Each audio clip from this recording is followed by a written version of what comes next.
श्री कंठ लंठ महाराज राम केवल यादव जी। क्या बात है, यस, क्या बात है। ये पहला गवैया है। अच्छा, हम यूट्यूब पे देखे तो काफी लोग यूट्यूबर भाई लोग लिख के डाले कि श्री कंठ लंठ महाराज राम केवल यादव जी। तो हम सोचे यार का बुरा नहीं लागत, लेकिन वाह क्या बात है, बड़ा बढ़िया बढ़िया गीत के आप लोग आनंद लिया। बाकी के बाद अब राम केवल चच्चा मंच पे आ जाए तब गुरु जी आवा तो तनी भाव बताया जाता है। कोई भी शुभ काम करने से पहले अपने आराध्य अपने इष्ट देवी देवता को याद कर लेना चाहिए। जैसे धन के चाहे वाले लोग लक्ष्मी जी कुबेर जी की पूजा आराधना वंदना किया करते हैं। बल को चाहने वाले लोग दादा वीर बजरंग बली के पूजा आराधना वंदना करते हैं। मेहरारू चाहे वाले हो तोरे बाबू को। अच्छा, इनके बाबू पूजा काय करिए? वही करत। हाँ तो ऐसा बोलो ना पागल की के मेहरारू के चाहत बाबू बबुआ के पूजा कर। वैसे जब से बड़को मोबाइल आएगी बा विजय भैया तब से दुल्हन पाकिस्तान से चली होती है। वो सूत ब्याज लाई के क्या पता ही नहीं। तो का नहीं पता बकाया गाय जहाँ जाता है। हाँ, साढ़ पाछे पाछे तेरे गाय जहाँ जात पागल बछवा बछवा वैसे ना हम पढ़वैया लिखवैया। हाँ, यो दारू पीवैया। वो कौन चीज के पूजा करत थी? चखना के। अच्छा, खाना नहीं मिलता ना नमक चार बतावत है।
अच्छी लगती है। शहीदी धरती है गाजीपुर। शहीदी ये गुरु जी हमारे गीत के संकेत करते हैं। कोनो दुल्ही के दुल्हा फौज में भर्ती बा। फौजी लोग अपने दुल्ही के बड़ा मानत है। काहे बड़े मानत ही जानत है? जल्दी तो उनका छुट्टी मिलत नहीं। अब मिल जाए तो 1 मिनट की आंखें से ओझल नहीं हुई देती। बारे संस्कार बारे मर्यादा। दुल्हिया फोन लगाई के अपने सैया जी से एक बात कहे। का कहे गुरु जी?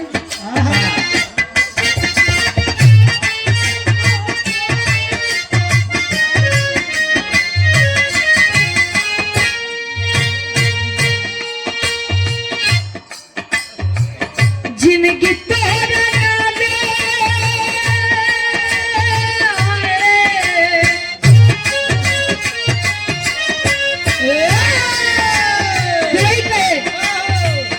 जिनकी तेरा नाम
खातिर बुझे खातिर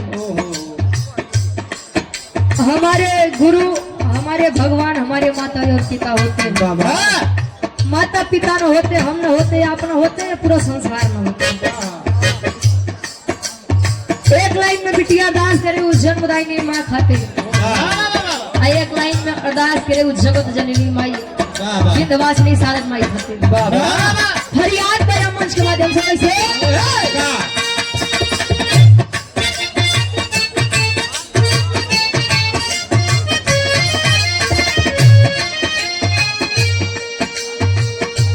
सरगम सगी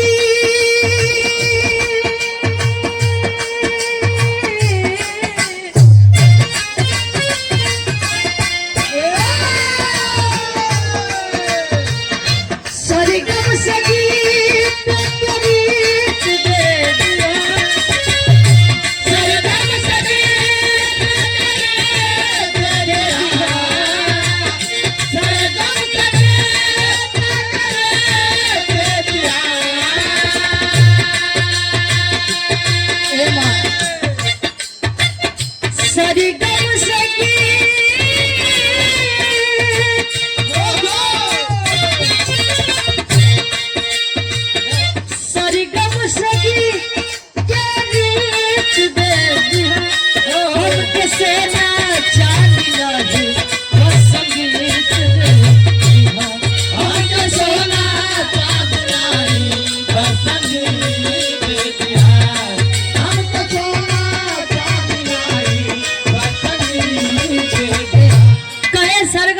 गीत के रीत दे दिया, हमके सोना चांदी नहीं बस संगीत दे दिया।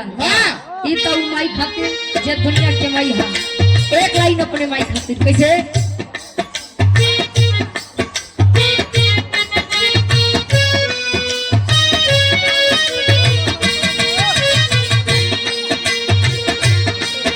अंचल में पली हूँ मैं, शोभन में ढली हूँ मैं।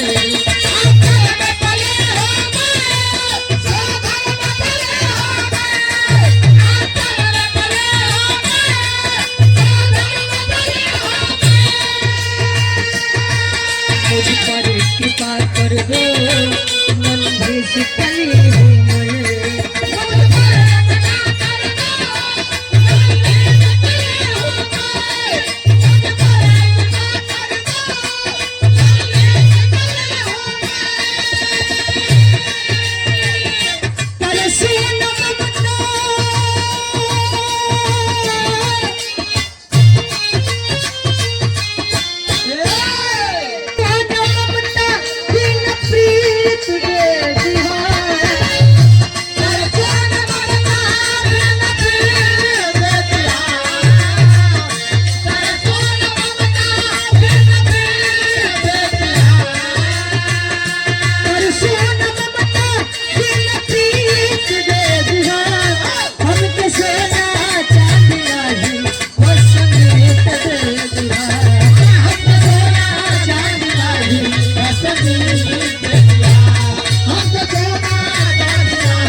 हृदय में पली हूँ मैं। शोधन, शोधन का मतलब संस्कार। संस्कार।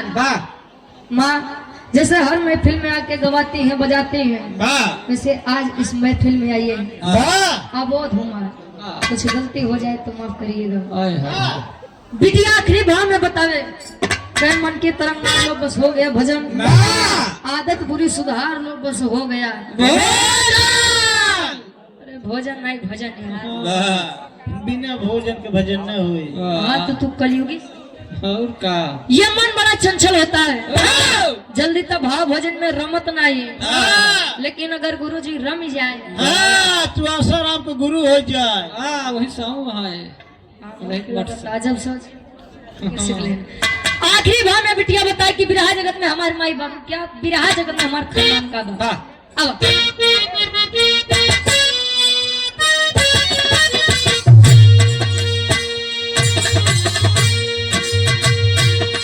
गुरु गणेश कहे बात बिहारी जी के अनुराग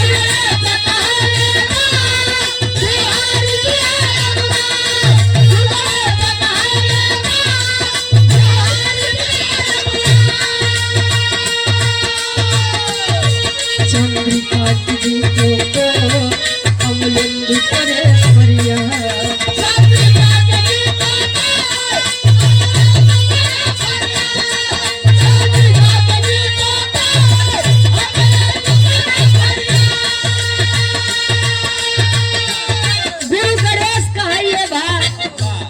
बिहारी जी दिए अनुराग चंद्रिका की गीतों को अमलेंदु करे फरियाद सब गावे रुचिया दो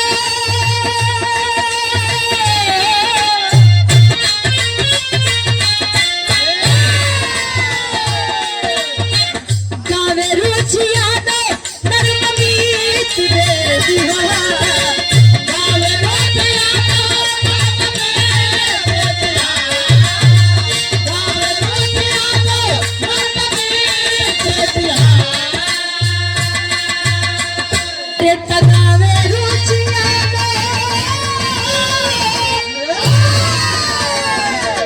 अरे गावे रुचिया दो नगमनीत दे दिहा